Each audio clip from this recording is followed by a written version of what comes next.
Hello, everyone, and welcome to another episode of The Lion, the Way, and the War, where we discuss Jesus, His church, and the spiritual battle that surrounds us all. My name is Craig Allison, and I'll be your host.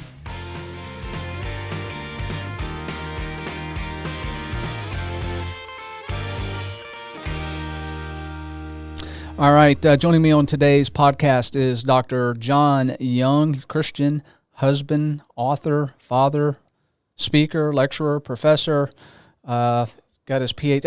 I said that. I don't know if I should have put that in a different order. I'm thinking, okay, Christian first, husband, father. Yeah. PhD in history from University of Alabama, as well as also from Alabama, a Master of Arts in History. And you got your bachelor's undergrad degree in political science. You are a current associate professor at the Turner School of Theology at Amherst University, and you've instructed at Mars Hill Bible School, Lincoln Christian University, the University of Alabama, currently residing in Florence, Alabama. And you've been married 11 years this coming November, soon to be 4-year-old, and you've got one on the way. In November also. Congratulations. Thanks. Yeah. It's good to be here today. So almost 4 years into fatherhood. How is that working out for you? It's a blast. The way that my work schedule, with me teaching remotely, a couple of graduate classes which meet weekly. Undergrad is all asynchronous, so I have lots and lots of time to hang out with little man. And especially that first year after he was born, we kept him home. I got to keep him. I was the main daytime caregiver, and I wouldn't trade that time for anything. I remember when our first one was born, taking him home from the hospital. It had not struck yet that I was a dad. And I vividly remember getting him in the car seat and getting in the car.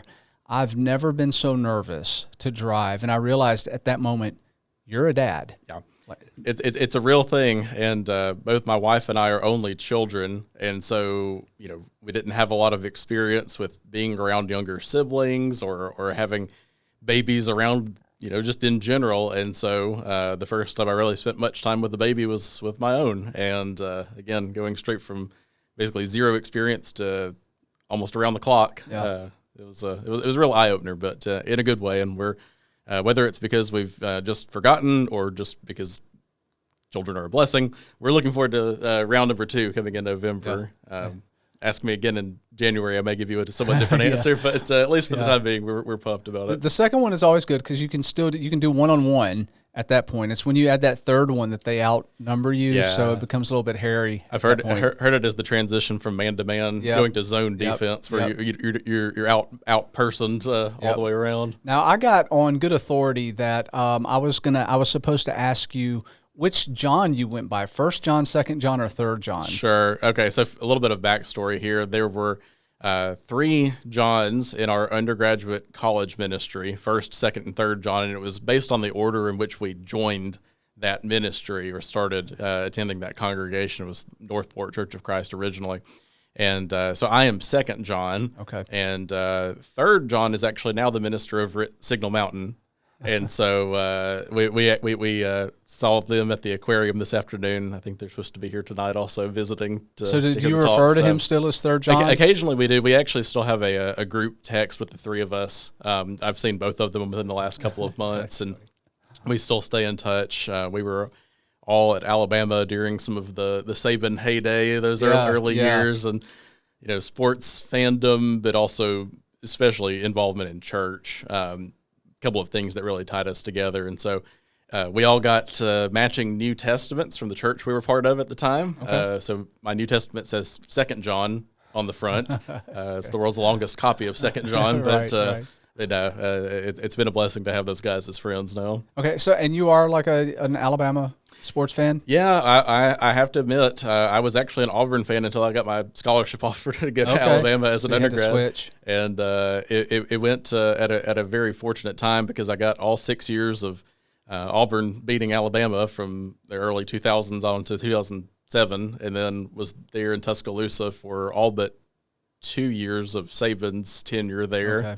So it's not all like you're not all like research and study. There's another side of you that does involve some fun stuff. Yeah, football fandom. Probably a U.S. soccer fan longer than anything else. Although I haven't kept up as much with that in the last few years since kiddo was born. But But it's been good. Yeah, I have that, and he's been getting into a little bit of Mario and Sonic and some of those kind of things. Gotcha, So we do a little bit of gaming together. Yeah. Okay. So, John, we've got a lot of stuff to cover here. I'm so excited about talking to you about the book that you are here to talk about tonight as part of our Awaken conference. And so, but this is, I was mistaken. This is not your most recent book, Sure. correct? Correct. So you've got a book that just came out or is coming out, right? One that just came out about 2 months ago. Okay. And it was probably the least serious book I've written, but the most fun I've had writing a book. So somewhat different from the book that I'll be talking about later this evening. Okay.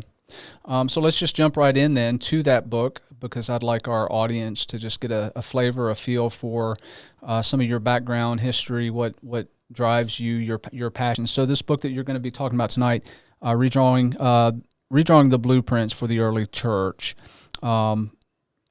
What's the entire title?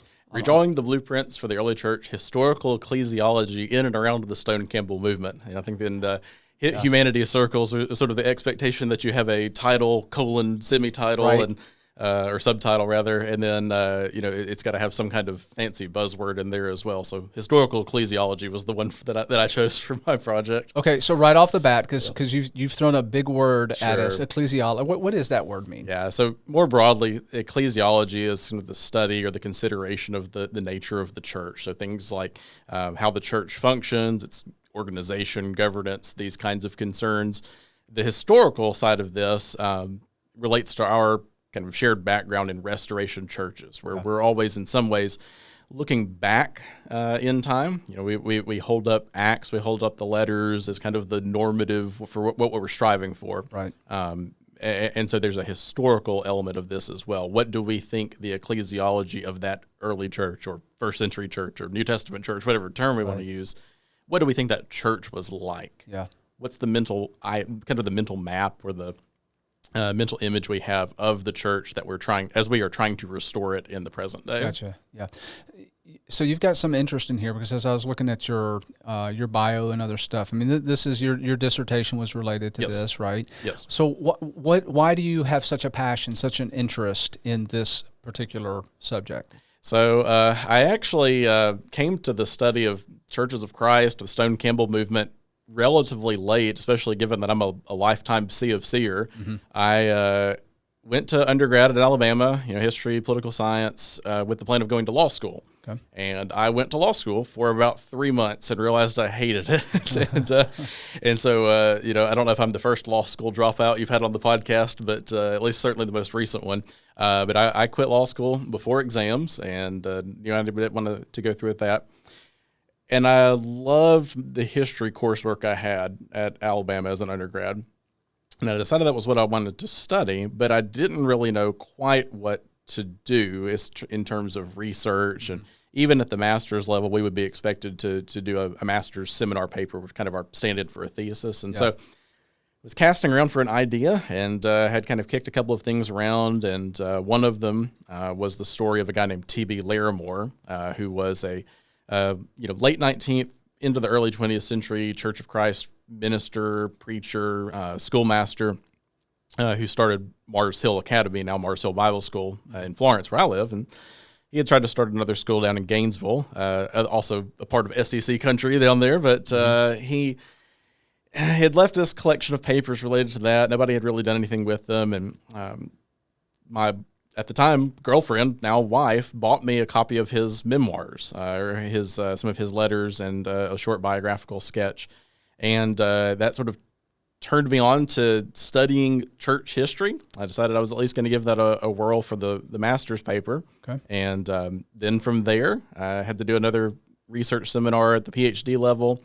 And then that became the core of the dissertation. One of the groups that I talk about in this Redrawing the Blueprints project, or in the book, was the subject of a research paper I did, like a 25, 30-page research paper for a graduate class. And it just kind of, I won't say it just kind of came to me, but it was very serendipitous that it worked out in this way. Okay. So I'm assuming that there's some level of like fascination or passion regarding church history, and so I'm like, Why do you have a passion? I mean, Sure. some people are like, I have a passion for football, and I get that. Yeah. What is it that drives you about this particular subject matter? Yeah. So I grew up, in Florence, Alabama, where I live now. Sort of have joked with other historians that it's sort of the third city among churches of Christ. You've got Nashville and Abilene, and then the Shoals areas in terms of concentration of churches. We're sort of right up there, kind of the Mecca, Medina, Jerusalem, perhaps of churches of Christ. And but despite growing up there, and despite going to a K-12 school, which was Church of Christ affiliated, Churches of Christ affiliated, I didn't really get much of the history, and I didn't really see a lot of reason for it. Okay. In other words, I did well in my history classes, did well in my Bible classes, but they seemed like very different kinds of pursuits to me. Right. And so for me as an instructor, as a professor of church history, and as someone who taught 2 sections of church history to 10th graders this past semester, I try to get students to see that where we are in our current moment, it has been shaped powerfully by the generations that came before us in ways that are sometimes bad, that sometimes are harmful, but also that there are riches, that there are treasures in our history. And I mean our, both in the sense of churches of Christ specifically, but also in the history of the broader Christian tradition. Yeah. And so I teach our early church class. I teach Reformation and Modern. I teach medieval church history for the undergrads. I teach a Stone Campbell Restoration class. And again, in a program or programs that I teach in where ministers, chaplains, so many pressing concerns that they face in their lines of work. Typically, my students are already working and then coming back to school for further training. It can be hard at times for them to just kind of naturally intuit that there's something here. It's like, in other words, if I know what I need to be doing now, why does it matter what someone 500 or 1,000 years ago did? Right. And what I really try to communicate is this idea that this church history as a subject is not just an academic pursuit. It can be kind of a spiritual discipline or something that is at least spiritually formative for us. We learn from the good, the bad, and the ugly of those who have preceded us. And not only do we find things that maybe we say, hey, I should try that, but also just the stories of courage, of inspiration, of perseverance in many cases. That biographical side can really be something for students to hang on to. Yeah. So you've thrown out a couple names a couple times. So I know some of our listeners are not familiar with Alexander Stone or Campbell. Yeah. The Campbell Stone movement is you sometimes hear it referred to as that. Yeah. And I've had conversations with people who say, "Oh, the Church of Christ, those are your founding fathers." Sure.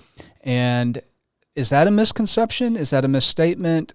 Did the Church of Christ start because of those two guys, or does the Church of Christ go back to 33 A.D.? So that's a good question, and the answer is, I guess, simultaneously both yes and no simultaneously to both of them. So again, kind of in one sense, as Christians, right, we look back to Pentecost as as Jesus told the disciples, wait for the signal, and then something great's going. I'm paraphrasing there. And something does happen that's wonderful at Pentecost, and we see Christians being added in. But here in the United States, where, for many of us, sitting here at a Church of Christ, I'm a lifelong member of congregations that have Church of Christ in the name. A lot of our specific background can be traced back to late 18th, early 19th movement, century churches, which formed themselves together in a movement. It was composed largely of people leaving different Christian denominations because of frustrations with certain kinds of practices or teachings or structures, who wanted to be, disciples of Christ or Christians. They sought those kinds of simple terms as self-descriptors. From there, those Christians often saw, even if they had some differences with each other, they often saw each other as kind of kindred spirits. Right. And so even for Stone, for Barton Stone and Alexander Campbell, those two guys didn't get along super great, which there's a certain irony that we refer to the movement as the Stone-Campbell movement. But many of those who are associated with them said, despite some of these differences that we have on some of these matters of secondary importance, we're trying to be Christians only. Yeah. Right? We're trying to point the way back to Jesus. Yeah. And so in that sense, we have an ancient history, and we also have a more modern, more recent history. And I teach both of those. I love teaching both of those. And for my students, if they are willing to struggle with me through the entire sequence of classes I offer, we find lots of points of comparison and contrast and things to think about from both sections of that history. So these men, Stone and Campbell, were coming from a denominational background. Yes. And so there's some irony there that some people would argue that they were trying to get away from that, but they started is the Church of Christ a denomination? Should we call ourselves a denomination? Yeah, there is a certain irony that a lot of so specifically for Barton Stone and Alexander Campbell both, at different times and for slightly different reasons, leaving Presbyterianism specifically. So Stone has some concerns. Even when he is ordained in the Presbyterian Church, he says he agrees with the Westminster Confession as far as it matches with the Word of God, and he just kind of barely squeaks through his ordination process. And for Campbell, there are some other reasons as well.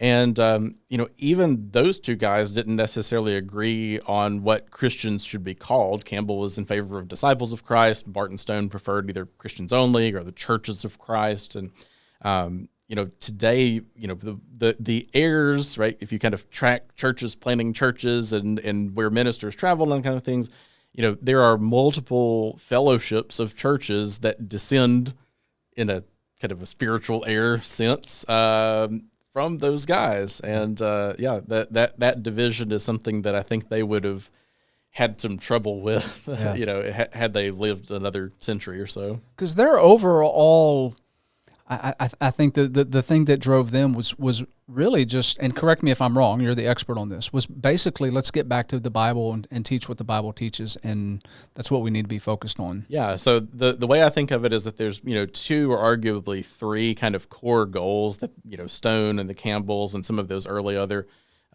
figures are really concerned with, and that's certainly, as you've talked about, restoration, the idea that we kind of look around in our own present moment.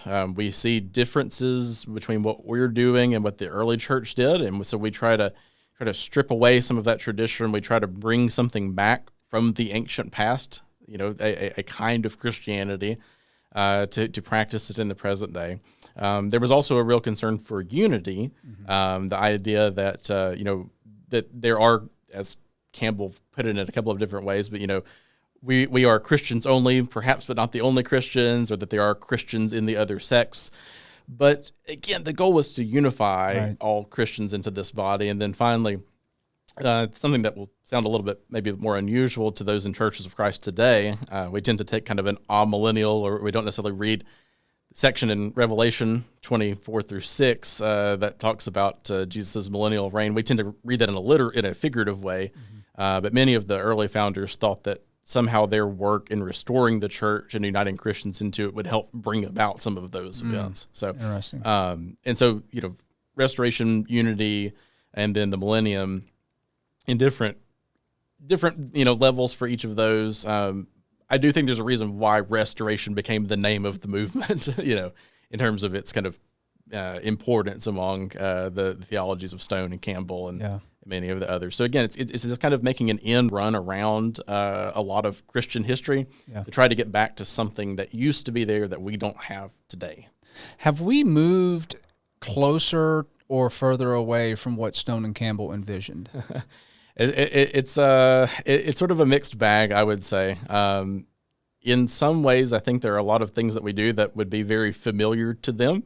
The kind of the ways we organize congregations, the ways in which we do or perhaps don't work together, creating different kinds of structures. Outside of that, I think there's a lot of things, again, where they would find a lot of common cause, but at the same time, some of the kind of the trappings of the church that we have, which I think a lot of cases are very helpful kinds of things, would have seemed very unusual to them. I think also, especially for Stone, so Stone's involvement in kind of his path out of Presbyterianism starts at Cane Ridge, Kentucky. This massive communion festivals of the Scottish style, a weekend long, where there would be preaching, teaching, all sorts of kind of small groups of conversations and Bible studies going on. And then on Sunday, everybody, thousands of people would get together to take communion. And for Stone, again, he's coming from the Presbyterian Church. There are Baptists, there are Methodists there also. And, kind of the idea of this communion meeting is that everybody's going to take communion together, right? That despite these differences between kind of ordinations or creeds and denominations, they were there to take communion and to recognize one another as Christians. And so Stone's there. He's excited about this, and he sees it as kind of a step towards that unity that his employer doesn't see it that way. And so in some ways, our historical stance, of Churches of Christ against other churches might seem a little bit different than what some of the early restorers thought, where again, they were certainly concerned about restoring. Alexander Campbell, especially in his early years, could be very combative towards other Christian groups. But certainly by the end of their lives, both Stone and Campbell, again, while not discounting the work that they had done kind of in our movement, if you ask them, are there Christians in other groups, they would say yes. And then sometimes in Churches of Christ, we've been maybe a little bit more reluctant to go down that path. Yeah. So one of the interesting things in your book, where you have this this Christadelphians Church of the Churches of Christ, the ICOC. Yes. So these groups that you've studied in their approach or their idea of restoring the early church differently. So can you talk a little bit about what you were trying to point out on that? Yeah. So in a lot of writing about the restoration movement today, it tends to sort of boil down to the three largest groups, which they are certainly the largest. So Churches of Christ, which we're familiar with, right? Independent Christian churches, and the Disciples of Christ, or sometimes referred to singularly as the Christian church. But there are a lot of other groups, smaller groups perhaps, that also in some way can trace their lineage back to some of these restoration, forebears that we would talk about as Stone or Campbell or, James O'Kelly, Elias Smith, some of these earlier guys as well. And so what I wanted to do in the book, on one hand, was bring in some different groups that haven't been under the microscope, so to speak, quite as often, and to show that, again, despite some of the differences in practice, and again, there are some very important differences of practice, that there is still that shared core idea of trying to be like the earliest Christians. That, again, we go about that in different ways, in part because I think we have different historical ecclesiologies. I'm going to throw my buzzword back out there.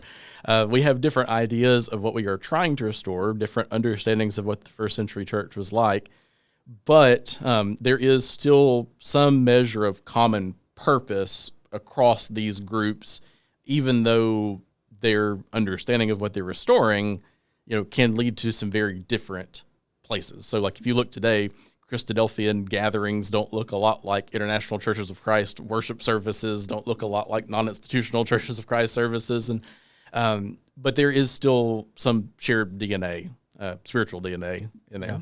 So should we focus on the differences or the commonalities? On That's sort of the classic historians, kind of get divided into two camps.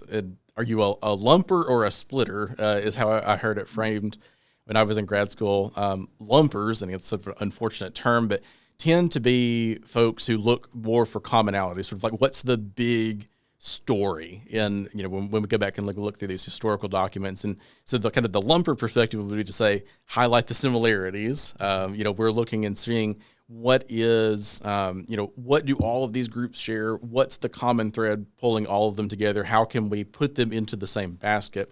Whereas the splitter approach would be more like, okay, if we look at Churches of Christ, we've got like mainstream churches, we've got non-institutional, we've got ICOC, we've got One Cup or Mutual Edification or and you could find all sorts of, tiny to moderate sized groups, and say, well, Churches of Christ are just hopelessly fragmented, and there would be sort of the divisive, focusing on the things that separate us. And so whether or not I was successful in this, what I tried to do in the book was to show that there is both. Yeah. That both of those perspectives matter. That on one hand, as an outsider to each of the groups that I've talked about, I can see some things that they share.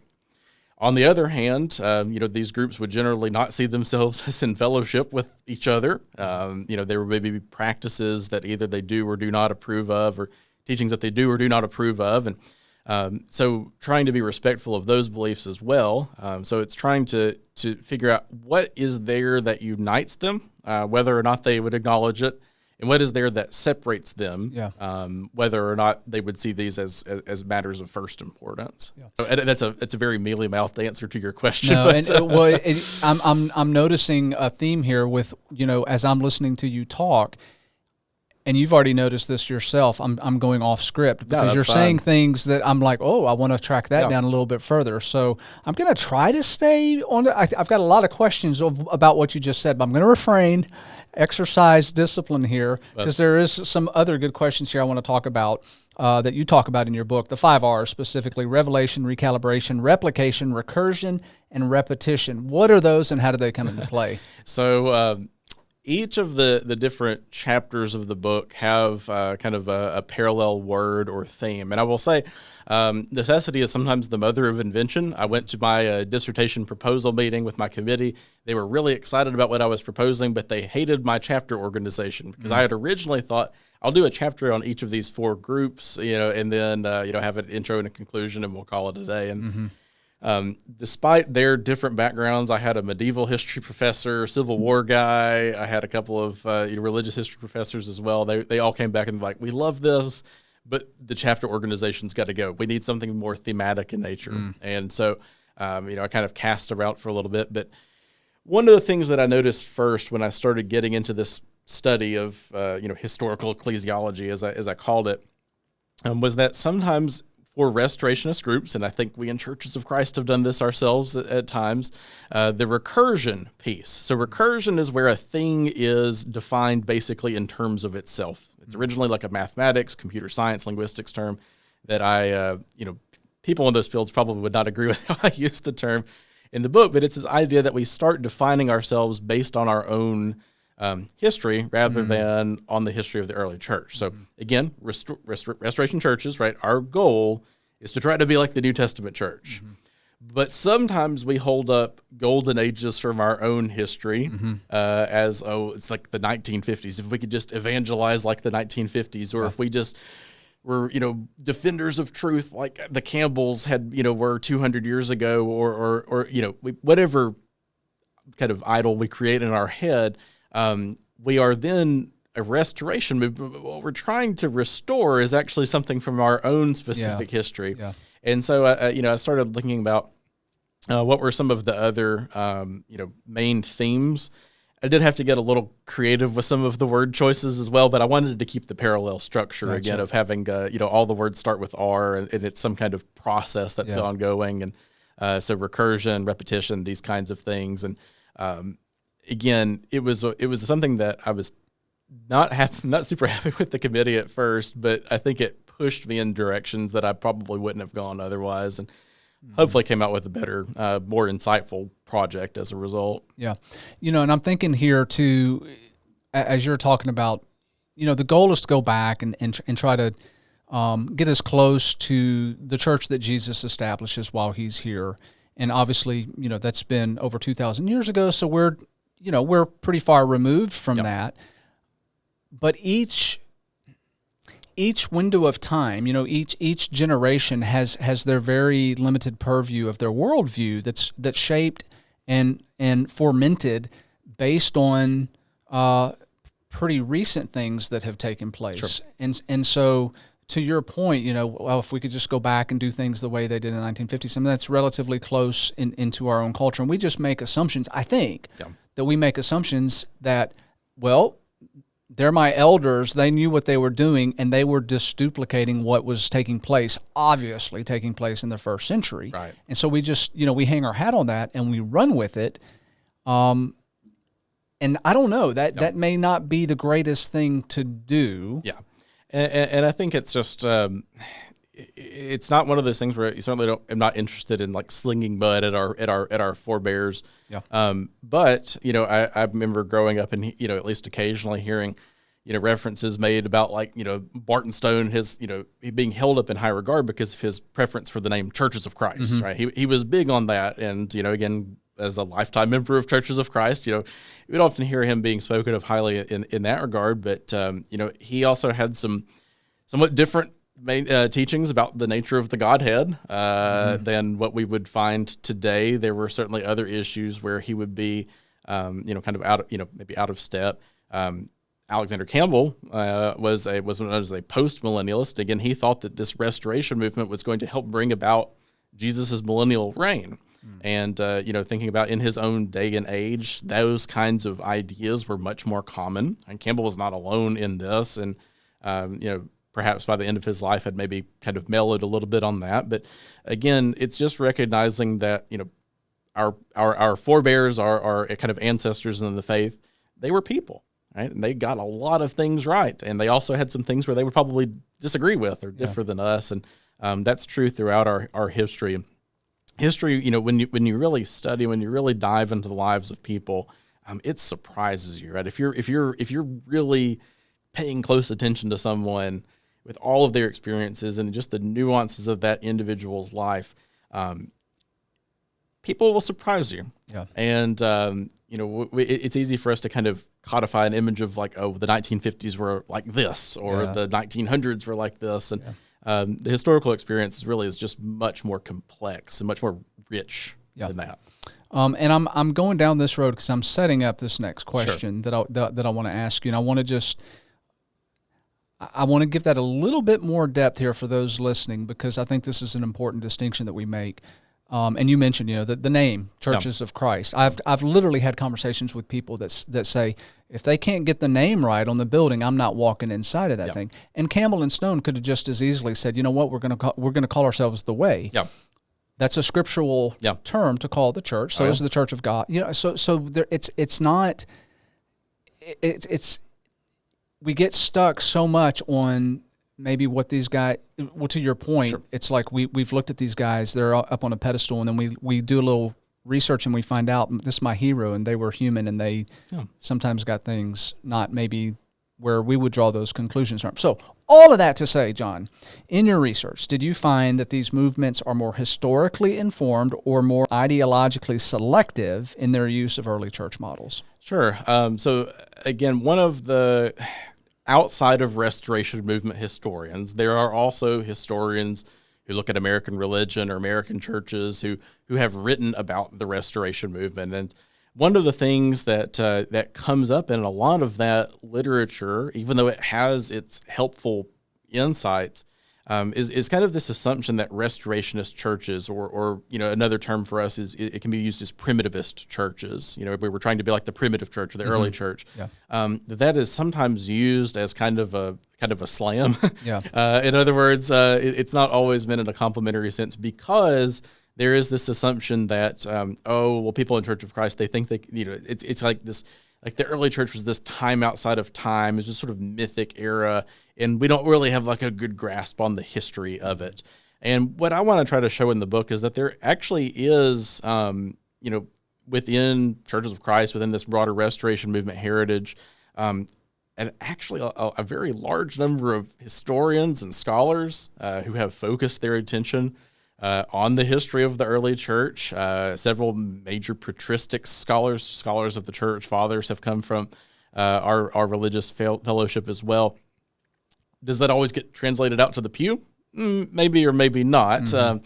But it is to show that there is a greater attention to historical detail kind of in the broad sweep of the Restoration Movement than we often get credit for.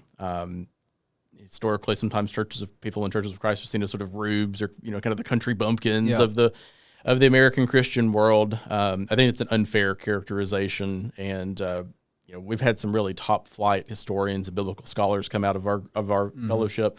But even, and this is kind of bringing it a little bit closer to the present day, I remember seeing an exchange between Scott McKnight, biblical scholar, not member of Churches of Christ, but speaking about Churches of Christ, and just being amazed at like the biblical knowledge, like sort of the biblical interest of members of Churches of Christ. And I think when we see those perspectives for people who don't have a dog in the race, don't have a horse in the race, that should be acknowledged too. That there is something good here. That biblical focus, and a biblical focus informed by historical considerations, I think is a real strength of where we are. So are we done with, like, is the Restoration movement? We look back at that time and we're like, it shook up a lot of people's way of thinking, and it was a pretty big movement. And has all the dust settled on that? And should we, as members of the Church of Christ, be like, okay, we've finally got it kind of figured out, and we fall out where we fell out, and or does the Restoration movement continue? Are we still? Yeah, that's a question that has been going kind of in the water since the early days of the Restoration movement itself. Alexander Campbell and Walter Scott, who was another early restorer, a friend of his, contemporary of his. Best known for the 5 fingers for 5 steps of salvation, little memory jogger. Yeah. We can return to that later if we want to. We could probably say it together, you and I, on count. But Scott's was actually different. It had 6 fingers originally.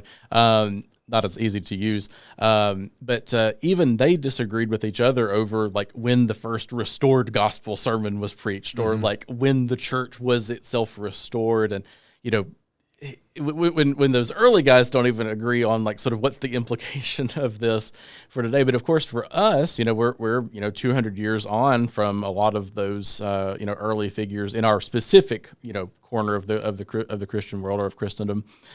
What do we do with that? Is it just kind of mission accomplished, and we just kind of write it out and we keep doing the same things until Jesus returns, or we die, or whatever? Or is there still work to be done with that? And again, even just within churches of Christ, you see congregations answering that question in different ways, where, for some it is very much a, once this has been restored, and it is now our job to preserve something. We are thankful for the work of the restorers, but now it's our job to kind of keep doing the same things. Whereas, perhaps other churches would say, well, they got a lot right, but we still have things, we still have a current ministry context that we've got to be cognizant of. Maybe there are things that they missed, or things that they didn't restore, or that maybe they got and we've kind of dropped the ball along the way, and maybe we need more restoration today. It's as a historian, I tend to be a little bit less in terms of, like, prescriptive of, like, which of these is the right approach, but but just in thinking of our history, members of churches of Christ have been struggling with that question about as long as we've existed, and the answers we have come up with have been about as varied as you could imagine.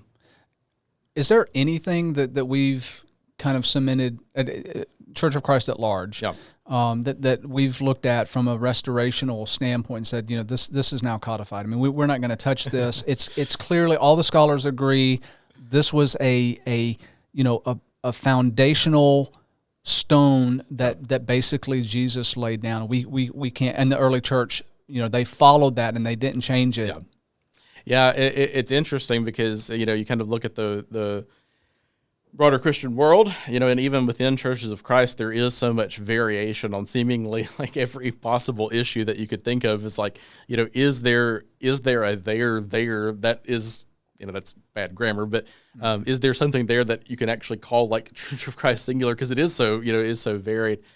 Thinking about, like, kind of external scholarship, I mean, I think it's pretty universally agreed that the earliest Christians, used a cappella worship, or worshipped in an a cappella style, for several centuries prior to that changing. And again, whether that is, prescriptive for us, or and again, I'm a lifelong a cappella guy, even folks who would not see that as something to be bound on the church would say, well, the earliest centuries, it was a cappella worship. Similarly, I'm just thinking about this because teaching a early church history graduate class right now, and we spent some time with this. You see the development in church history of the monoepiscopacy pretty early. So, like, the idea that instead of having a plurality of elders, in a congregation, you have, like, a bishop singular who is kind of the lead figure in a congregation. Even by, like, the 2nd century, that's a very common practice. There are in the collection of writings known as the Apostolic Fathers. So basically, like, first generation of Christians after the New Testament. including some disciples of the disciples. And so in the letters of Ignatius, which make up a large chunk of this, he is always concerned with the well-being of these churches. They're facing all different kinds of heresies and things. And he says, listen to the bishop, singular, right? So there's been a lot of emphasis on, okay, well, basically we have seemingly plural church governance in the New Testament. By the 2nd century, it's all, you've got one bishop, right? But there are also places in those same contemporary documents, the writings of Polycarp, who was a disciple of John the Apostle, and he writes to the Philippians just as Paul had, and is implying and talking about a plurality of leaders in the church, elders, deacons, being involved in that work. And so, again, even though the kind of the singular bishop, for a congregation and then eventually singular bishop for a city does take hold over those coming centuries, there has, I think, been kind of a larger recognition that the idea of a plurality of elders or a kind of a plurality in church government, church governance, church offices, whatever word we think is most appropriate there, has been a helpful thing. And I think really outside of, I don't want to get too far out of my skis here, but I think outside of some of the 1990s ICOC kind of hierarchy building in that decade, we pretty much have stuck to congregational governance by elders, across the board. And I think that's one of those things that, a lot of churches today are, I think, seeing some wisdom in that. Speaking of that, and now I'm fixing to go. I said I wasn't going to do this, but I can't help because you've piqued my interest. Sure. Within the churches of Christ, you see female leadership emerging and an argument being made for that. And how does that jive with the early church fathers, and why is that such a thing? I mean, are we just so beholden to our current cultures, or is this a movement that we need to be pursuing? Yeah, I mean, it's, you see kind of within churches of Christ today, maybe a few congregations appointing women as elders. I think more common has been for congregations to appoint elder teams of husband and wife. And so, again, where it's not necessarily like a specific, person being an elder, it has been in our history in the Restoration movement, that has been an unusual thing to do, I will say. But, 200 years ago, through much of the 19th century, it was not at all uncommon for women to serve as deacons, especially in the churches that were maybe more closely associated with Barton Stone. Women as song leaders, I can say that, even into the early 20th century in churches of Christ, I can think of at least a couple of examples of prominent ministers who would travel around to do the preaching, and if they couldn't carry a tune in a bucket, then their wife would be the one that would essentially function as the song leader when they would travel. And so, again, does the fact that it happened in our history make it a good thing or a bad thing? Well, that's maybe sort of a separate question, but it is just to say that the history, even within our little corner of the broader 2,000 years of the Christian world, is a little bit more variable, a little more variated than we might anticipate, based off of what we see kind of most churches of Christ doing today. Okay. So what do we do with like Paul's admonition on those types of things? Like, does he supersede anything else that we have? I mean, do we look for him as like talking about restoration, going back to first century and following what his guidance is on that? Yeah. And so again, thinking here about like the descriptions of qualifications for elders, deacons, and again, writing to Timothy and Titus about that. I think where you see kind of the biggest question mark, or if not question mark, but kind of point of pushback on that is that the place of Phoebe. And again, that is a very difficult thing because Phoebe is described as being a diakonos, a word that is translated both as deacon and servant. And so, if you look at the criteria where Paul is talking and saying, elders, husband of one wife, deacon, kind of same idea there, that would seem to imply that those offices are held by men. But then if we look at Phoebe and she's described as a diakonus, we would say, well, maybe she is a deacon. And then maybe Paul's writings would be, maybe he just means like spouse of one spouse, right? Mm-hmm. That's how the debate sort of breaks down on that. If you look at the Phoebe verse and say, okay, she is a deacon, therefore we must read these other passages as if it's spouse of one spouse. But if we start with the husband of one wife, and then we look at Phoebe, who's described as a diakonos, then we would say that must just mean a servant rather than like a deacon in the sense of, Paul's writings to Timothy and Titus, or what we see in Acts 6. And again, in Churches of Christ specifically, you can find both of those views being articulated. I think, broadly speaking, the much more common view would be that Paul's writings are kind of the norm there, and that Phoebe must have just been a servant of some sort rather than a deacon or a deaconess in that way. But again, that's where you would find some of the current debate over that practice. You do have to, wherever you fall out on that, you have to admire the scholarship of the scholars within the Churches of Christ who use a pattern of logic that there are some mental gymnastics going through, but using the ladder of that, because then you end up with some weird stuff that you have to do with Paul, and it doesn't seem to align. So that's and it's we don't turn this into necessarily a hermeneutics conversation, but again, commands, examples, necessary inferences. Determining which inferences are necessary in some instances is a little more of a difficulty than we might at first think. Yeah. So we're running out of time. I do have a few more questions that I want to ask you before we are completely out of time.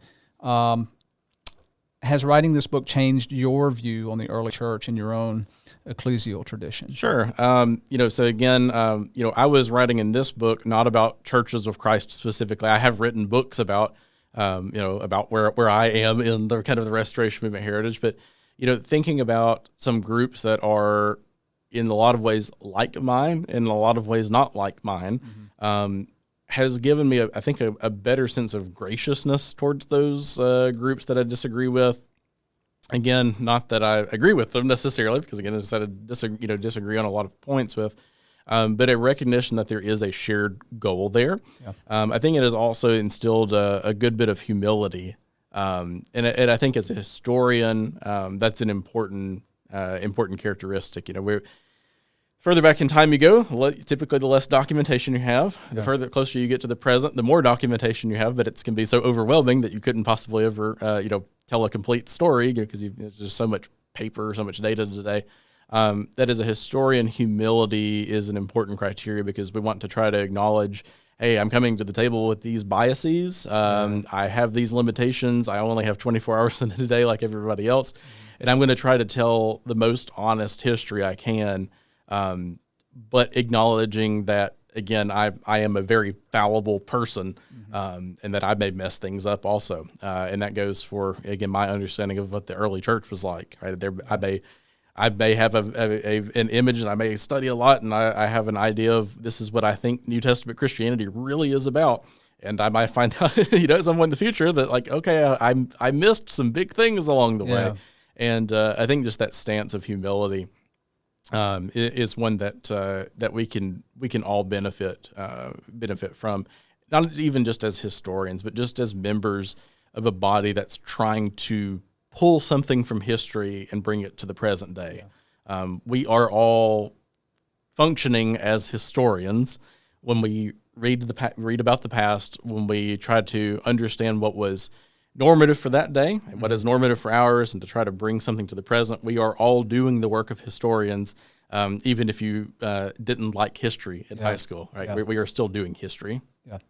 Man, there's so much more I wish we had time. This is like a 3-part podcast. That's to really, get into some of this stuff that I wish we had time to get into.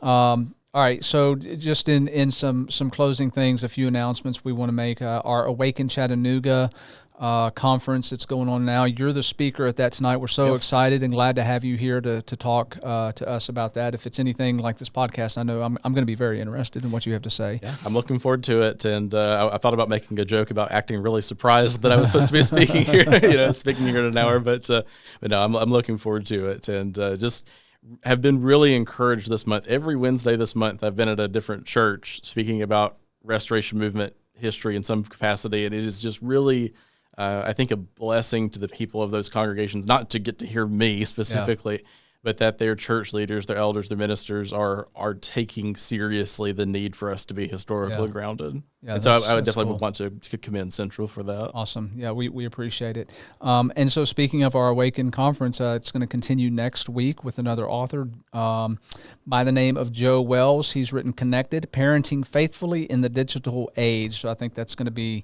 a relevant topic for any parent especially, but even if you're not a parent, we all have our digital technology addictions that we need to think about. I want to plug our other show that comes out of this studio after Sunday, Digging Deeper, that airs every Monday, a brief 15-minute overview of the lesson. They take my lesson on Sundays and actually make it worth listening to in 15 minutes. So tune into that. It's a co-host. They do a great job on that. Also, shout out to our sponsor, Ministry League, who is just such a great resource for so many things. If you haven't downloaded that app, you can see the QR code right there on your screen. You can go ahead and download that. And since we've got you on the show, John, we're going to pull up your book. So a copy of your book is going to be shown on the screen now. If you'd like to order that book, it's available on Amazon. And so, again, the name of the book, Redrawing the Blueprints for the Early Church. You take the second half of that after the colon. Historical Ecclesiology in and around the Stone Campbell movement. Great. Always like to close out the show with a scripture that the guest will share, whatever's close to you. So go ahead and... Sure. There's something to be said about historians being kind of long-winded, not only in our titles, but... the passage that I'm thinking of for tonight is not exactly a single verse that I want to read, but rather it's a reminder that the entirety of the book of Deuteronomy, we tend to think of this as kind of a second giving of the law, and it is, but a lot of it, really the frame of the entirety of the book is, as the Israelites are getting ready to enter the Promised Land, Moses parks the bus for just a minute and turns into a history lecture. Again, remember, this is where we've been, this is where we're going, but this is where we've been. When you go into this land, remember who you've been and remember whose you are. There are certainly cautions and warnings to the Israelites about the consequences of their failure to worship or to stay true to God. But so much of it is historically grounded. And, of course, we know this is Moses' last speech, right? I mean, he pretty much gets done with it and goes up on the mountain and dies. Yeah. And I think there's something to this idea that, someone who, was as well-trained and, as intelligent as anybody that we read about in Scripture, right? His last words, his parting words were a remember where we've been so you know where you are going kind of thing. And so, not every page of Deuteronomy is exactly a page turner, but keep that in mind next time you read. Think about it from a historical lens and try to apply those same principles in general to your own life. Great. Thank you. Until our next podcast of The Lion, the Way, and the War, be kind to another one and love one another. Remember, the Creator of the universe loves you so much. He gave His only Son for you. Have a blessed day.